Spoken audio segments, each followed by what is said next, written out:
네, 안녕하십니까. 두산에너빌리티 주주님들 트레이더 K 인사드리겠습니다. 자, 두산에너빌리티 영상을 장중에 좀 촬영하고 있는데, 지난주 금요일 같은 경우에 4만원의 종가를 딱 마감했었죠. 오늘 지금 현재 상황에서는 1,000원 정도 올라있는 4만 1,000원 구간에서 왔다 갔다 하고 있는 중에 영상을 좀 촬영하고 있습니다. 아침에 넥스트레이드 시간에 이전 저점 한번 왔다 가서 다시 한번 돌려서 올라온 다음에 다시 조정 줬다가 다시 이렇게 분봉 흐름을 만들어주고 있는 두산에너빌리티입니다.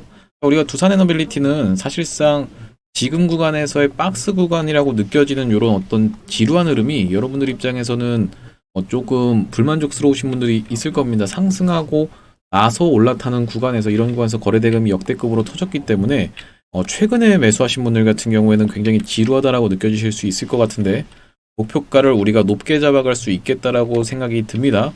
제가 왜 이렇게 두산에너빌리티에 대해서 좋게 생각하는지에 대해서 하나하나 영상에 다뤄볼 건데, 가스터빈 관련한 이슈도 있고 정치적인 리스크 관련 이슈도 한번 짚어드릴 거고, 그리고 이제 추가적으로는 많은 분들이 얘기를 안 하고 있는 MSCI 관련한 이슈도 한번 짚어볼 거고요. 그리고 이제 MRO 사업 관련한 이슈도, 그리고 수소 관련한 이슈도 여러 가지를 정말 많이 깔아놓은 두산에너빌리티인데, 원전이 만약에 살짝 주춤해진다라고 해도 다른 테마로 올라갈 수가 있다라는 걸 우리가 먼저 생각하면서 접근해야겠다, 이렇게 관점을 가져가시면 될 것 같고요.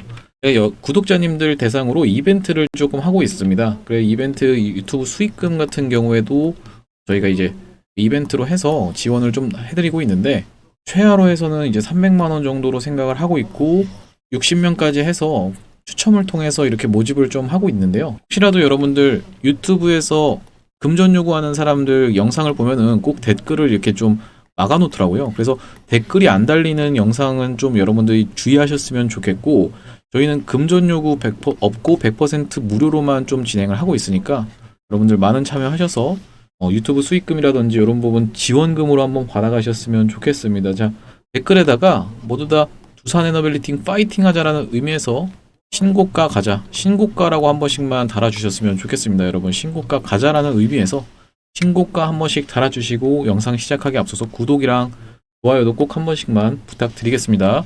그래서 두산에너빌리티 얘기로 좀 돌아와서, 최근에 4년간의 박스를 뚫어올린 두산에너빌리티입니다. 우리가 지금 왜 지금이 원전인가에 대해서 우리가 꼭 생각해 봐야 되는 건 뭐냐면, 일단 첫 번째로는 AI 데이터 센터발 전력 부족이 아무래도 핵심이겠죠. 이 전력 부족을 채울 수 있는 방법이 신재생으로는 안 된다라는 게 스페인의 사례에서 우리가 드러났다 보니까, 이 스페인이 태양광 강국이었는데 어떻게 됐어요? 네, 블랙아웃이 왔기 때문에 이거는 이제 원전으로 전 세계가 회귀하고 있는 추세고, 거기에 딱 때맞춰서 두산에너빌리티 급등을 했던 이유 중에 하나는 뭐냐면은 뉴스케일 파워의 주가라든지 이런 부분도 있지만, 다른 부분보다도 어떤 거냐면은 외국인이 역대급으로 보유를 하고 있기 때문이죠. 그래서 지금 놓고 보시면은 외국인이 보유 수량이 1억 6천만 주 정도가 있다라고 생각을 해주시면 되는데, 이게 지금 총 주식 수가 6억 4천만 주거든요. 6억 4천만 주의 주식 중에서 유통되고 있는 유통 비율이 얼마예요, 여러분? 68.6%. 대략적으로 계산하면은 지금 유통되고 있는 주식 수는 4억 3천만 주 정도라고 봐주시면 되겠습니다. 4억 3천만 주 중에 누가 들고 있어요?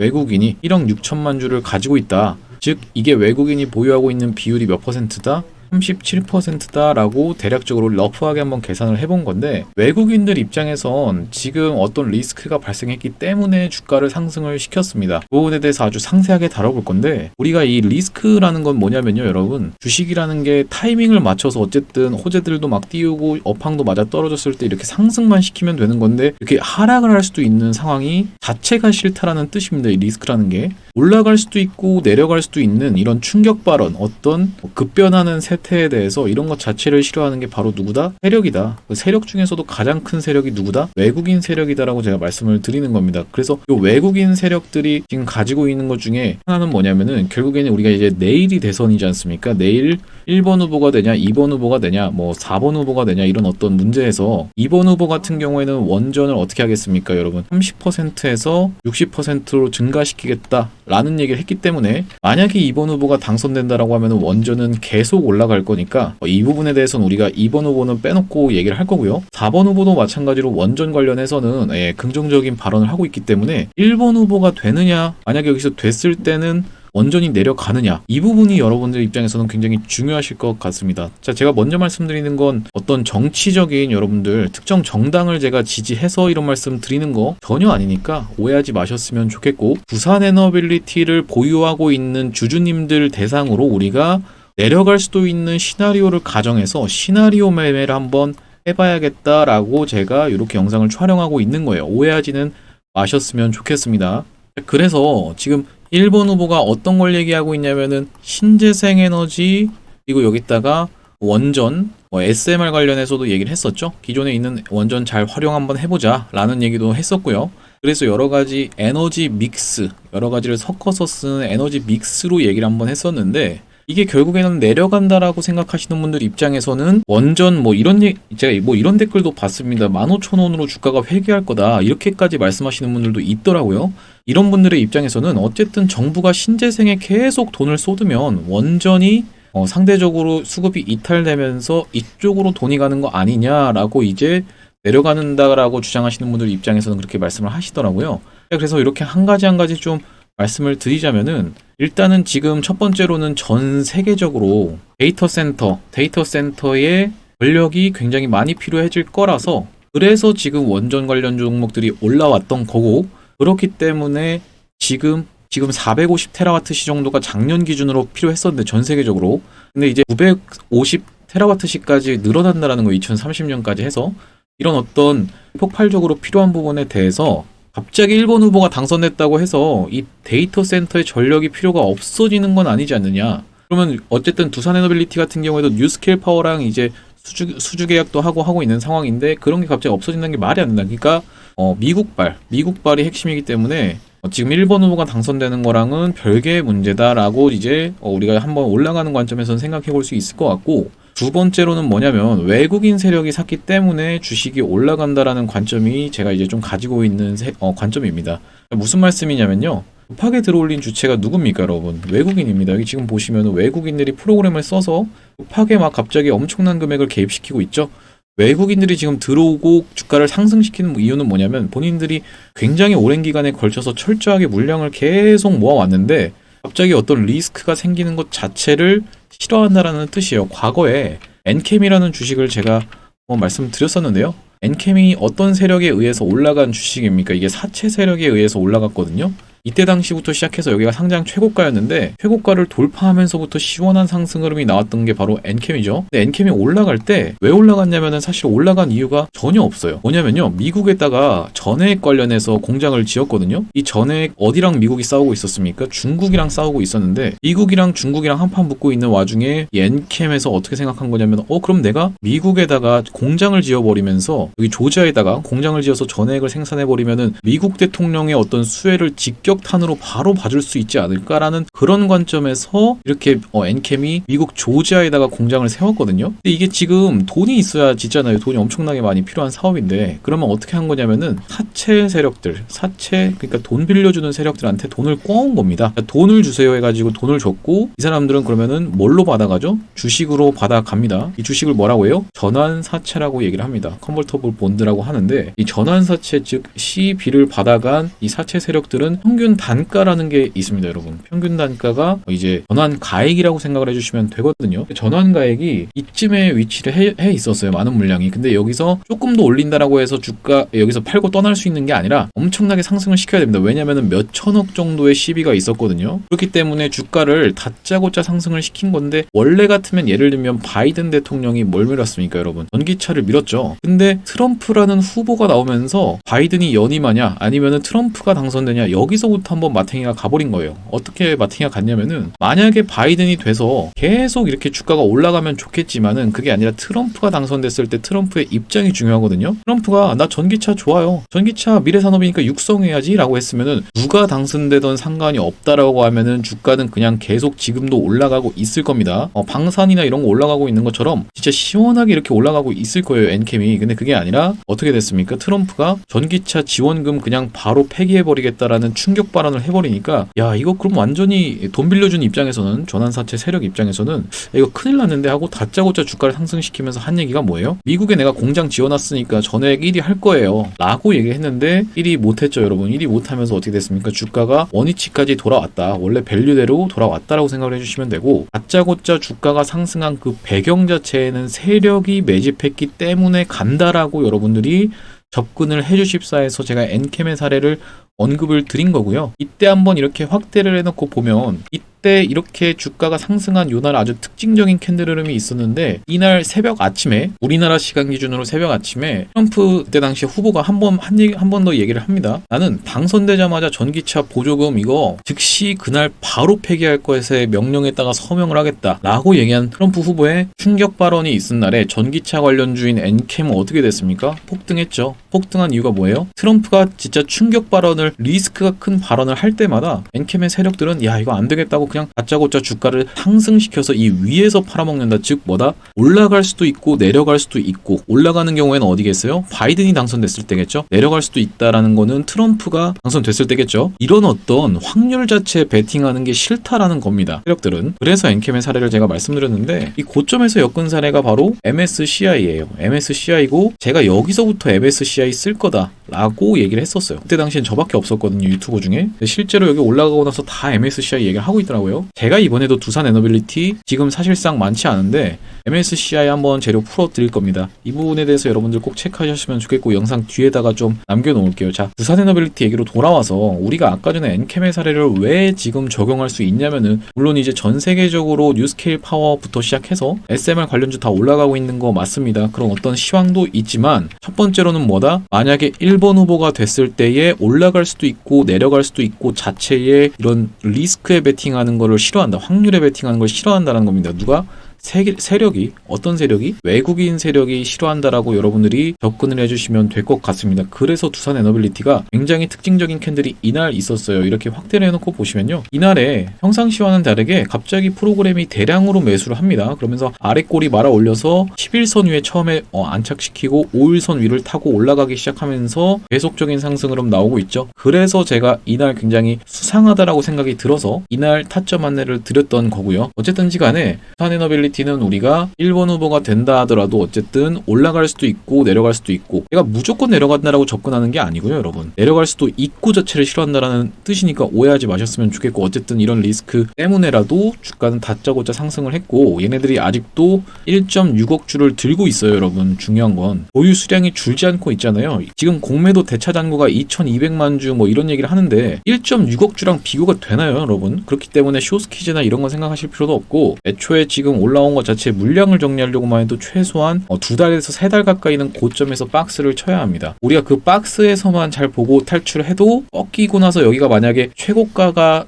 단기적인 최고가가 된다라고 해도 우리가 손실 안 보고 잘 나올 수 있으니까 구독이랑 좋아요 아직도 안 누르신 분들이 있다라고 하면은 구독 좋아요 꼭 눌러주시면은 제 영상이 우선적으로 추천이 됩니다. 구독이랑 좋아요 꼭 한 번씩만 부탁드리고 댓글에다가는 모두 다 신고가 가자라는 의미에서 신고가라고 댓글 한 번씩만 작성 부탁드리겠습니다. 댓글 열어놨습니다. 여러분 댓글 막혀있는 곳들은 금전 요구하거나 어떤 굉장히 안 좋은 사례들이 많이 제보가 들어오고 있거든요. 그렇기 때문에 금전 요구 없는 저희 채널 꼭 구독이랑 좋아요 눌러주시고 댓글에다가 신고가라고 꼭 한 번씩만 좀 달아주셨으면 좋겠습니다. 자, 그래서 두산 에너빌리티 아까 전에 제가 짚어드린다라고 했던 것 중에 하나는 뭐냐면 이제 MSCI 관련한 이슈를 한번 짚어드린다라고 얘기를 했는데 최근에 MSCI에 편입됐던 게 뭐죠? 바로 삼양식품이랑 한화시스템이죠. 5월 14일 날 기사가 나와 있어요. 지금 보시면 자 이게 삼양식품이랑 한화시스템 한번 볼 건데 삼양식품 주가가 계속 올라가고 있어요. 정말 미친 대폭등을 일으키고 있는 게 지금 삼양식품인데 이 지금 이 구간에서 어떤 구간에서 지금 나왔냐면은 이날 기사가 나왔단 말이에요. 5월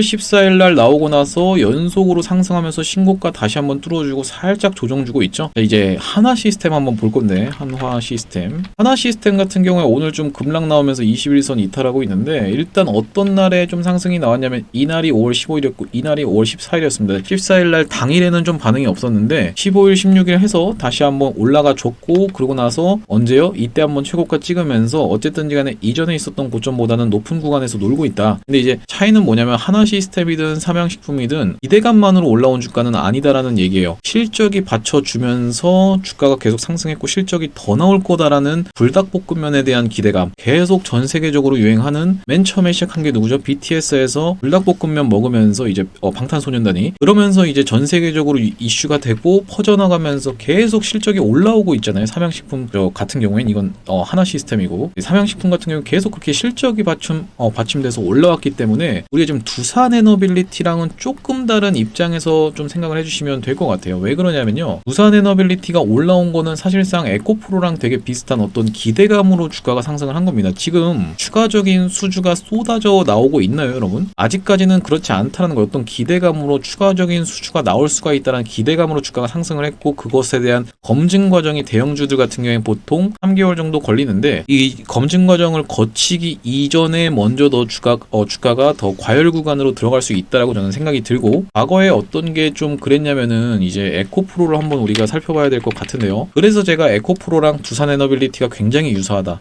라는 관점에서 지금 접근하고 있는 건데, 미국의 정책적인 부분, 정책이 딱 에코프로와 비슷하죠. 에코프로 같은 경우에도 바이든이 전기차 보조금까지 밀어줘가면서 정책적으로 수혜를 받아버리니까 어디에? 미국에, 우리나라 대통령보다도 미국의 대통령한테 정책 수혜를 받아버리니까 에코프로 이렇게 미친 상승 흐름이 나오면서 이런 구간에서 사실 MSCI에 대한 기대감으로 한번 상승하고 여기서 불발이 한번 됐었거든요. 그런 다음에 여기 이전에서도 계속 모으고 있었던 뭐죠, 여러분? 주가를 이렇게 짓누르는 힘, 공매도가 계속 쌓여 있었는데 국민 주식으로 등극이 되면서 계속 상승해버리니까 야, 이거 안 되겠다, 더 올라가서 내가 사서 갚으면은 진짜 큰 손해 보겠다 하면서 공매도 애들이 오히려 주식을 사서 끌어올려주는 이런 숏스퀴즈가 커버링이 들어와 버리면 주가가 폭발적으로 상승했죠. 이 2차 파동이 사실상 두산에너빌리티에서는 숏스퀴즈 쪽으로 이제 생각을 하실 필요는 없을 것 같다라고 생각이 들고, 다시 한번 어쨌든 상승시키는 건 누구다? 외국인일 거다라고 그냥 좀 짚어드리면서 영상을 좀 촬영하고 있는데, 그래서 결과적으로 이런 주가가 상승할 때 과열 구간, 연속적인 상승, 이런 고점 부근에서도 50% 가까이를 상승을 하거든요. 지금 보시면은 5일 연속으로 양봉이 떠 있죠. 이런 구간이 아직 두산에너빌리티는 광기 구간이 나오지 않았기 때문에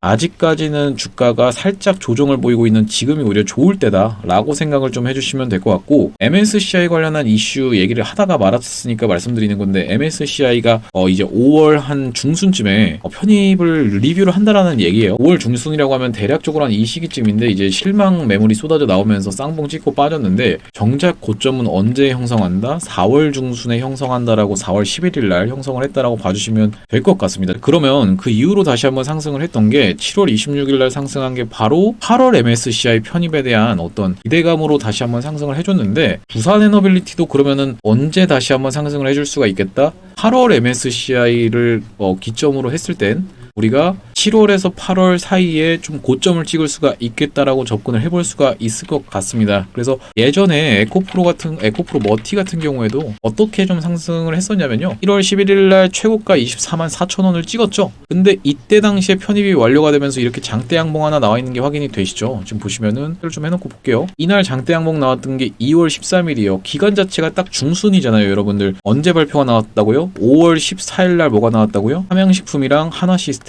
아까 전에 짚어드렸죠. 기사 한번 다시 보시면 삼양식품이랑 하나시스템 5월 14일 날 나왔죠. 자, 에코프로 머티 언제 나왔어요? 2월 13일 날 발표가 나왔습니다. 중순에 딱 리뷰가 나오는데 고점 찍은 건 언제입니까? 1월 11일. 소름이 돋죠. 왜 1월 11일이 소름이 돋았습니까, 여러분? 한 달 전 하고도 11일, 딱 그 11일에 나왔는데 에코프로도 언제 나왔어요? 4월 11일. 이게 우연의 일치일까요, 여러분? 고점을 딱 찍은 게 기대감으로 주가가 상승하는 이제 케이스 같은 경우에는 실적이 뒤늦게 따라오는 이런 기대감의 광기로 올라가는 구간에서는 언제 나왔다? MSCI상 4월 11일 날. 당장에 두산에너빌리티 이 실적이 찍히는 게 다음 분기 보고서 까봐야겠지만은 이 주가의 상승폭을 반영할 만큼 큰 실적이 나왔다라고 보기 조금 어려울 수가 있거든요. 그러면은 우리가 이 추가적인 상승이 나오는 그런 어떤 기대감과 그런 상승의 모멘텀이라는 거는 결과적으로는 실적 추가 수주에 대한 기대감으로 올라간다라고 생각을 해주시면 되는데, 이 수주는 어디서 오는 거다? 글로벌 업황은 어디서 온다? 정책에서 온다. 이 정책은 누가 만든다? 미국의 대통령인 트럼프가 얘기를 하고 있다라는 뜻입니다. 여러분 결국에는 이제 제가 말씀드린 게 하나 시스템이나 삼양식품 쪽을 본다라기보다는 우리가 에코프로나 에코프로 머티의 과거의 사례를 놓고 봐야 된다고 말씀드리는 이유는 이런 어떤 미국의 정책적인 부분과 다 연동이 돼서 이렇게 주가가 올라왔기 때문에 두산에너빌리티는 언제 좀 고점을 찍을 확률이 높겠다, 7에서 8월에 고점을 찍을 확률이 좀 있겠다라고 생각을 해주시면 됩니다. 아니 MSCI가 뭐가 그렇게 중요한데라고 생각하실 수도 있어요. 물론 이제 엄청나게 중요한 건 아닌데 꽤나 많이 중요한 이유가 뭐냐면 이게 지금 뭐냐면 모건 스탠리 캐피털 인터내셔널 인덱스라는 뜻이거든요. 하나의 지수라고 봐주시면 되는데 코스피 지수, 코스닥 지수 이런 지수거든요. 근데 이 지수를 추종하는 미국계 펀드의 자금이 95%입니다. 95%의 미국계 펀드가 이 지수를 추종하고 있어요. 그렇다라고 하면은 만약에 어떤 ETF 상품을 딱 만들었는데 우리나라가 신흥국 이제 그 지수에 편입이 돼 있거든요. 신흥국에서 딱 봤는데 여기 만약에 두산에너빌리티가 여기 편입이 돼서 두산에너빌리티라는 이제 그 종목이 이렇게 딱 편입이 됐다라고 하면요. 내가 만약에 어떤 펀드 매니저가 있어요. 어떤 외국계 펀드 매니저가 있는데 이 사람이 입장에서는 두산에너빌리티를 사고 싶지가 않아요. 싫어요. 너무 싫어요. 만약에 가정을 해본 겁니다, 여러분. 근데 이 외국계 펀드 매니저가 신흥국 ETF 딱 매수하는 순간 어떻게 됩니까? 이 사람이 매수한 금액이 두산에너빌리티로 흘러 들어가게 되는 바로 패시브 자금이라는 게 발동이 된다라는 뜻입니다. 그래서 이 패시브 자금이라고 하면 수동적인 이런 건데 어떻게 보면 능동적으로 이 사람이 두산에너빌리티를 산 건 아니지만 수동적으로 이걸 매수함으로써 간접적으로 들어가는 자금이다라고 생각을 해주시면 될 것 같고요. 그래서 이 패시브 자금에 대한 유입에 대한 기대로 여기 기사 내용에도 딱 나와 있잖아요. 자금 유입 기대, 이런 기대감으로 주가가 상승하는 게 지금까지의 어떤 주식시장의 전통적인 역사인데, 상승하는 이유는 뭐냐면 외국계 자본이 쏟아져 들어온다라는 그 기대감에 주가가 상승을 한다라는 뜻입니다. 결과적으로는 이 MSCI를 지금 구간에서 얘기하는 사람들은 많이 없겠지만 다시 한번 상승 흐름 있을 때 7월에서 8월, 야 이거 8월 달에 MSCI 노리는구나 라고 이제 많은 사람들이 얘기를 할 거예요. 그때 제가 짚어드렸다시피 이전에 MSCI에 편입되기 이전에 우리가 고점 찍기 때문에 팔아야 된다 라고 여러분들이 생각을 해주시면 될 것 같습니다. 그리고 제가 항상 강조드리면 상승하다가 나오는 광기 구간, 에코프로로 놓고 봤을 때 여기서 지금 에코프로가 광기 구간이라는 게 정확히 여러분들이 흐름이 이해가 가셔야 되는데, 고점에서도 연속적인 상승을 하는 거예요. 지금 상승을 하다가 뾰족이 나왔죠, 여기서. 그 다음에 다시 한번 뾰족이 나오고 나서 무너뜨렸죠. 한번 뾰족이 나오고 나서 무너뜨리고 나서 다시 한번 올라갈 때 잘 보시면 5일선 타고 가는 척 하는데 사실상 5일선에서 못 따라가고 이전 고점을 한번 수해준 다음에 매물을 21선에서 정확하게 반등 나옵니다. 여기 노란색 선 보이시죠? 그 다음에 다시 한번 올라간 게 어디냐면은 이제는 이 파란색 선인 11선을 타고 올라가다가 점점 날카로워지는 구간에서 5일선 타고 올라가면서 여기서 이 고점에서 4일 동안 연속으로 상승을 해버려요. 미친 광기가 대폭발하면서 이때 당시 150만원을 찍었는데, 이거 액면 분할을 했죠. 어쨌든 150만원을 찍었는데 이 고점에서 여러분 이틀 동안 오른 게 30%예요. 이 고점에서 이 시가총액으로 30%를 상승을 기염을 토하면서 보여줬던 게 에코프로입니다. 두산에너빌리티 그런 흐름이 나왔나요? 지금? 안 나왔다라는 뜻이에요. 연속 상승 캔들은 있었지만 정말 와 소리 나는, 여러분들이 환희에 차서 소리를 지르게 되는 이런 어떤 캔들 흐름이 아직까지 안 나왔다. 과거에 나온 적이 있거든요. 이때 당시에 놓고 보시면 와 미쳤다 이거 보이시죠 여러분? 이거가 나와야 된다라는 뜻이에요. 고점에서는. 그러니까 상승을 하면서 5일선 타고 올라가다가 연속적으로 4일 동안 계속 올라가 버리면서 거의 끝에는 거의 상한가 27%로 종가 마감 해줬거든요. 그 다음날 어떻게 됐습니까? 계속 떨어지죠. 그 다음 이후로 제가 말씀드리는 과열 구간, 광기 구간이라는 게 이런 얘기를 드리는 겁니다. 아직까지 두산에너빌리티 안 나왔습니다. 지금 숙제가 끝나지 않았다라는 뜻이고, 눌리는 구간에서 우리가 충분히 매수로 대응할 수 있는데, 한 가지는 제가 말씀드릴게요. 두산에너빌리티가 만약에 다시 한번 올라간다라고 해서 신고가, 제가 이제 가게를 기원하는 마음에서 댓글도 달아달라고 말씀을 드렸는데, 만약에 어떤 구간에서 저항을 받고 횡보를 한다라고 하면 이런 구간이나 이런 구간에서는 한번 저항받고 횡보할 수도 있어요. 만약에 이 구간에서 저항받고 횡보하고 저항받고 횡보하고를 반복한다라고 하면 우리가 여기까지 놓고 봤을 때 우리가 목표 수익률이 대략적으로 한 50% 정도 되고, 만약에 여기까지 여기 구간까지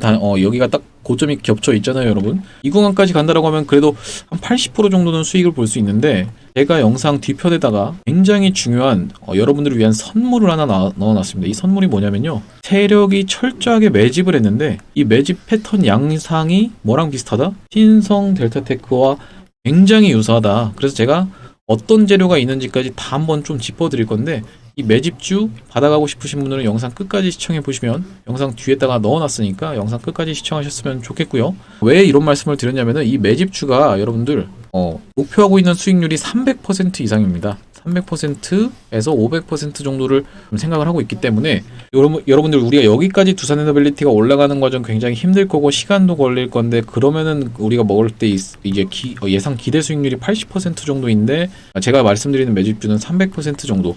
차라리 이걸 해보시는 게 더 좋으실 수도 있기 때문에 제가 언급을 드리는 겁니다. 두산 에너빌리티 이슈로 돌아와서 우리가 두산 에너빌리티 다시 한번 폭등을 견인할 수 있는 거는 이거일 수도 있겠다라고 제가 한번 짚어드렸었죠.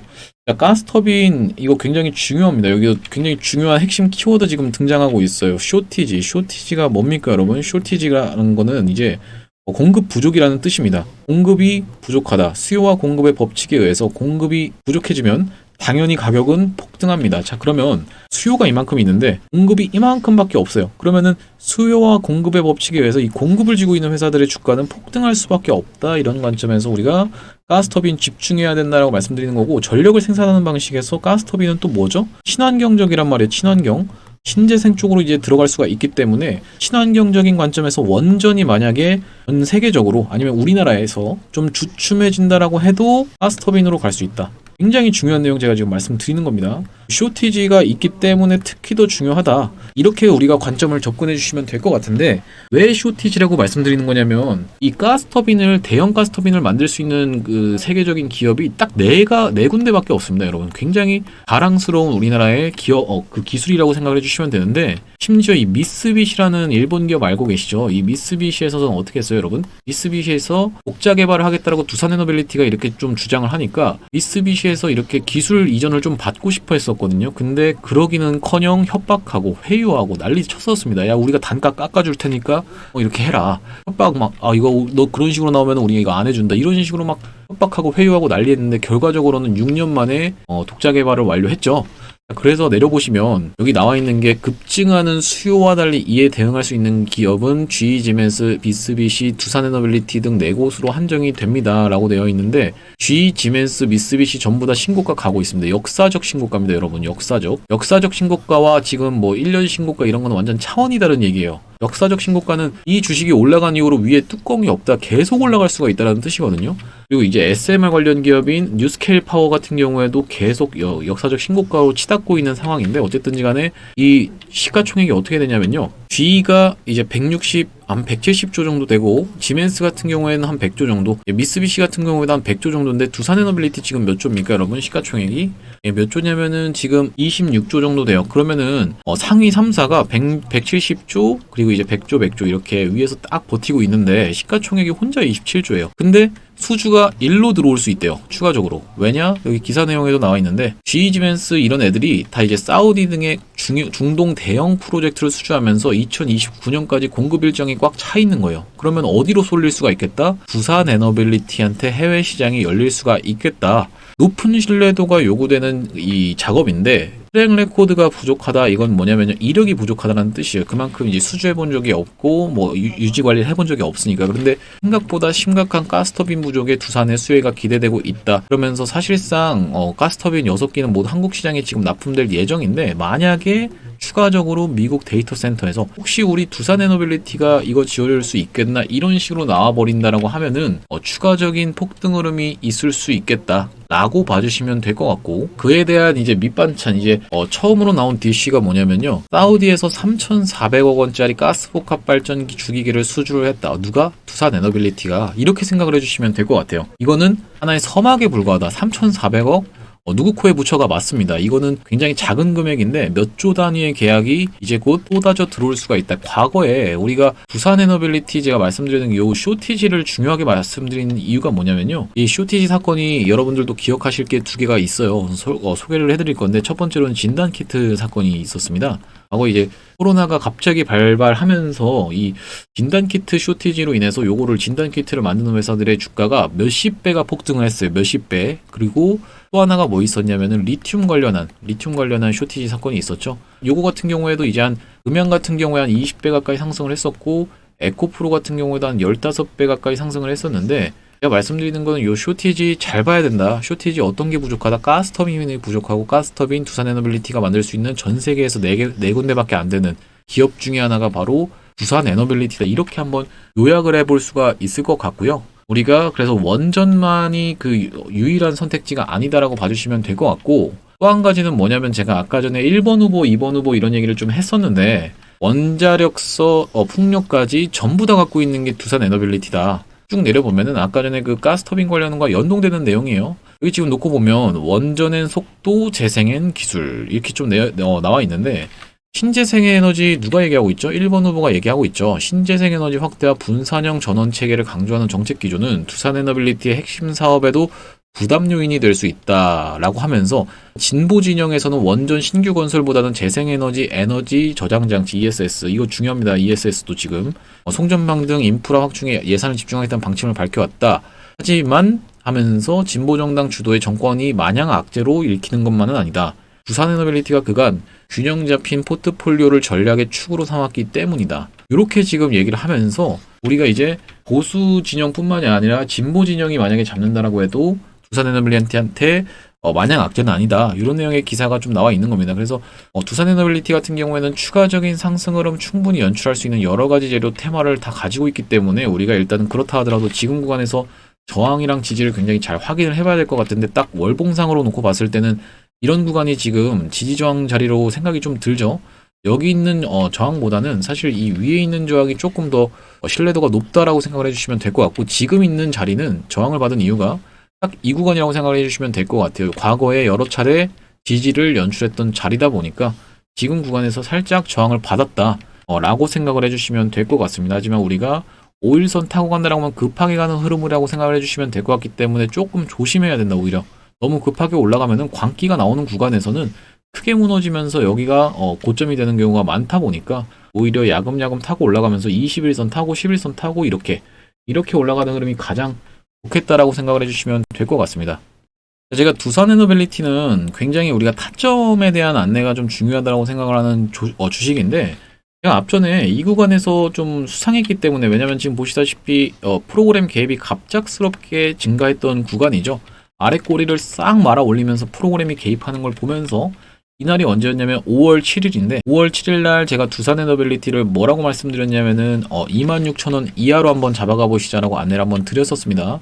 매수 타점 이렇게 한번 보내드렸었는데 받아보시는 건 어렵지 않습니다. 그 상단에 보이시는 번호인 010-9090-6693번으로 두산이라고 적어서 보내주시면 확인하고 연락드려 대응리 타점 안내 드릴 수 있도록 하겠습니다. 다시 한번 제가 말씀드리지만 100% 무료로, 저희는 공적인 채널이기 때문에 100% 무료로 진행을 하고 있고, 구독자가 100만 명이 목표이기 때문에 그 전까지는 유료 전환할 계획이 없거든요. 그렇기 때문에 여러분들한테 100% 무료일 때 여러분들 많이 받아 가셔서 수익 많이 내시면은, 여기 영상 아래쪽에 보면은 공유하기라고 이렇게 화살표 나가고 있는 게 있어요.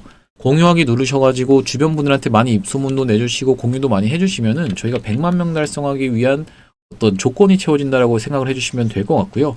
그래서 제가 항상 구독, 좋아요 꼭 한 번씩만 부탁드리는데, 구독이랑 좋아요 아직도 안 눌러주신 분들이 있으면 혹시라도 꼭 한 번씩만 좀 부탁을 드리겠습니다. 자, 그리고 요것 말고도 1억 만들기 프로젝트로도 수익 많이 내드리기 위해서 제가 좀 노력을 하고 있는데, 국내 주식, 해외 주식, 코인까지 해서 이렇게 좀 진행을 하고 있고요.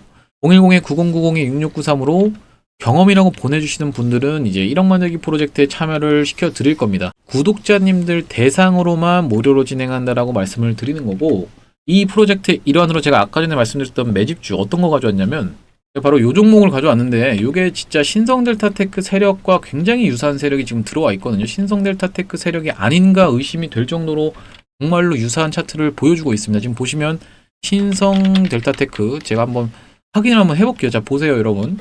여기서부터 여기까지 이렇게 미친 대폭등이 18배 가까이 올랐던 게 신성델타테크인데, 매집 구간을 딱 놓고 보시면요, 정확하게 차트가 일치한다라는 느낌을 받으실 겁니다. 자, 상승시키면서 매집하고요. 그러면서 특이점을 한번 여기서 발생을 시켰죠. 특이점. 쭉 그러고 나서 주가가 흘러내려요.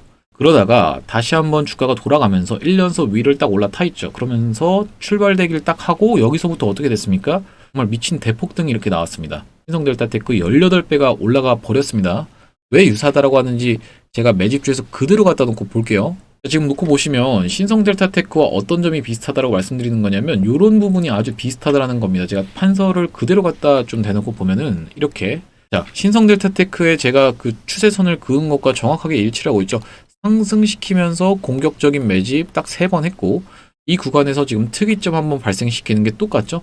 그러다가 주가가 줄줄줄 흘러내리는 게 이 구간에서 정확하게 일치를 하고 다시 한번 1년선 위로 딱 올라오면서 지금 슈팅대기를 하고 있잖아요. 그렇기 때문에 제가 이 종목을 매집주로 선정해서 가져왔다라는 말씀인데 목표가 같은 경우에는 여기까지를 좀 생각을 하고 있습니다. 어디냐면 여기까지 한번 상승할 거라고 생각을 하고 있습니다. 왜 그러냐면 여기서 철저하게 매물대 찍혀 있는데 이 위로는 매물대가 공백이죠. 그만큼 이 위만 뚫어준다라고 하면 여기까지 시원하게 연속 상한가로 갈 수가 있다라는 말씀이고 여기까지 왔을 때 300%, 이 위까지 올라왔을 때는 500% 정도 수익을 예상하고 있습니다. 이렇게 300%, 500% 올라간다는 이런 거는 말이 됩니까? 이렇게 생각하시는 분들이 있어서 말씀드리면은 이 주식이 시가총액이 2천억 언더짜리 회사예요. 그만큼 스몰캡 종목이기 때문에 시원한 상승으로 보여줄 수 있다라는 뜻이고 그러면 또 중요하게 봐야 될 건 뭐겠습니까, 여러분? 재료, 테마가 있느냐가 굉장히 중요하겠죠. 이 테마 지금 있습니다. 핵폭탄급 테마가 있는데요. 트럼프 대통령 입에서 나올 말이고 트럼프 대통령이 1기 행정부, 2기 행정부 때 어떤 식으로 좀 진행이 됐었냐면 1기 행정부 때 관세 얘기했었죠. 그리고 어떤 걸 하나 더 얘기했거든요. 2기 행정부 들어서 똑같이 관세 얘기를 해버렸습니다. 근데 아직까지 언급이 안 된 상황이에요. 이게 지금 두 번째로 나왔던 요 이슈가.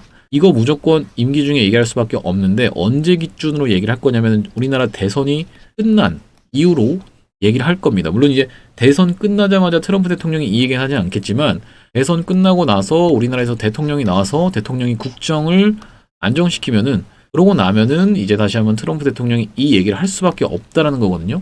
무조건 얘기할 수밖에 없는 핵폭탄급 이슈고요. 요거 한번 받아가 보고 싶으신 분들 같은 경우에는 9090-6693으로 매집이라고 적어서 보내주시면은 제가 확인하고 연락드려서 대응 및 타점 안내 드릴 수 있도록 하겠습니다. 제가 오늘 두산에너빌리티 관련해서 영상 촬영해 봤는데 영상 내용이 좀 길어졌네요. 여러분들 하고 싶은 말은 정말 너무나 많거든요. 풀기 시작하면 1시간 이상 풀 수 있을 것 같은데 영상 내용 길어져서 양해 부탁드리고 다른 거보다도 여러분들 구독 눌러주시면서 저희 지금 이벤트 많이 하고 있으니까 구독 꼭 한 번씩만 부탁드리고 댓글에다가는 신고가라고 한 번씩만 달아주셨으면 좋겠습니다. 영상 시청해주셔서 감사합니다.